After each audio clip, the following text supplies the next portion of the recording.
Good morning, everybody. It's Marsha from Kansas Misfit. In case you didn't know my name, there's some new people on my channel that don't know me, so I just want to make sure you know. My name is Marsha, and Kansas Misfit is about me and what I do in my life. No secrets. It's all like open book. Open book.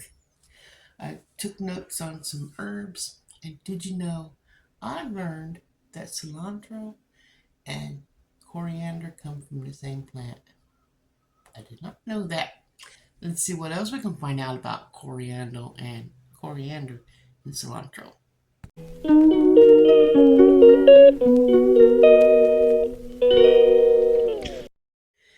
Okay, guys, cilantro and coriander. Are you planting cilantro for its foliage, the leaves and stuff, or just for the seeds? Because the foliage is cilantro, and if you let it go and it turns to seed, the seed is coriander. I learned that. It's like, wow. Okay.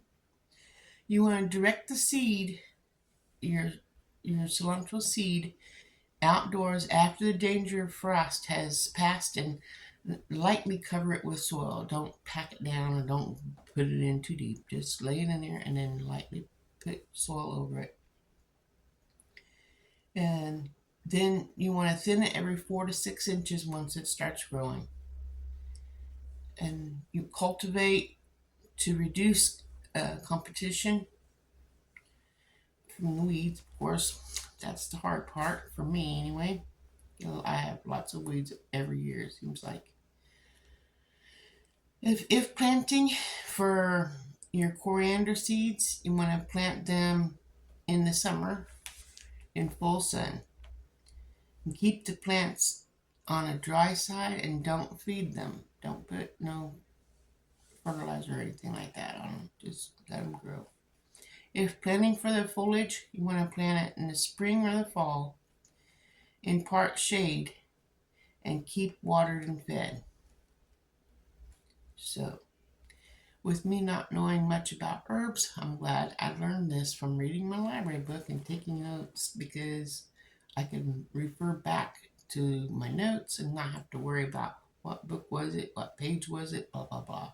Take the information, write it down, and I have it forever. Pinching the flower stems slows down the bolting. Everybody, you don't want it to bolt because then you don't have anything. To keep a supply of green cilantro, try planting a batch every 2 weeks, 2 to 3 weeks. Cilantro is a good companion plant to, I don't know how to pronounce this, Anise. I always say anise, but anise, but not for fennel. Don't plant it with fennel. Don't ask me why. It just says don't do it. Harvest the leaves anytime.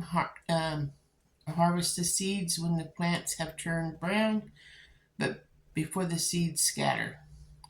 The seeds will smell delicious and spicy. You want to have well-drained soil, fertile soil, so make sure it's nice and fertile. You can put chicken poop that's in there and mix it up. You can put your fish emulsion, you can put cow manure, horse manure, rabbit poop, whatever fertilizer you want to use, or you can use compost that you've been throwing your scraps in and your weeds and whatever, and then after you flip it over there and it turns to dirt, you can use that, I suppose. You want to have full sun to light shade, so at least I have a nice area for me to plant my cilantro, because it's shady in the morning and then sunny in the afternoon, so that works out for me. And it's an annual. That means you have to plant it every year if you want it. It's okay to have annuals, because when you plant your perennials, which cilantro is not a perennial, it's an annual, but perennials will come back every year, and as long as you keep them alive and prune them and do what they need. And I'm learning this because I don't know anything that I can't even. I, one year I had dill that's like 6 foot tall. I was like, wow, because I planted it in the garden with my Brussels sprouts. Brussels sprouts didn't do anything, but the dill sure did. Anywho, I'm learning right along with you.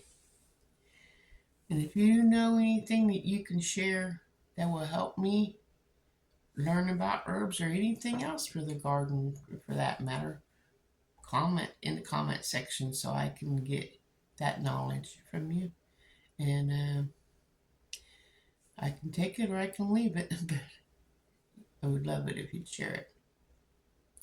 Here's some ways to incorporate coriander into your cooking.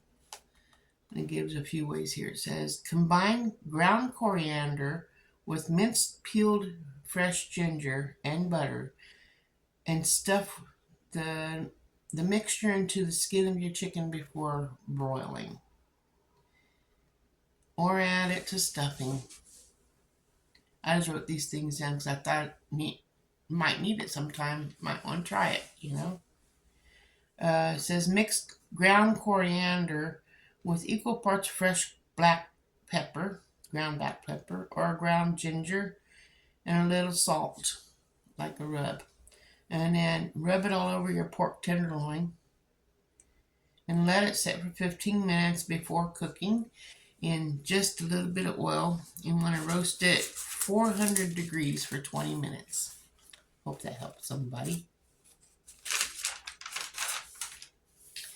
And there's 4 more here. It says, then you turn it a time or 2 if you're in the oven. Okay. And then mix with chopped green onion and use the seasons cooking peas. Let's see, add a little orange zest to carrots.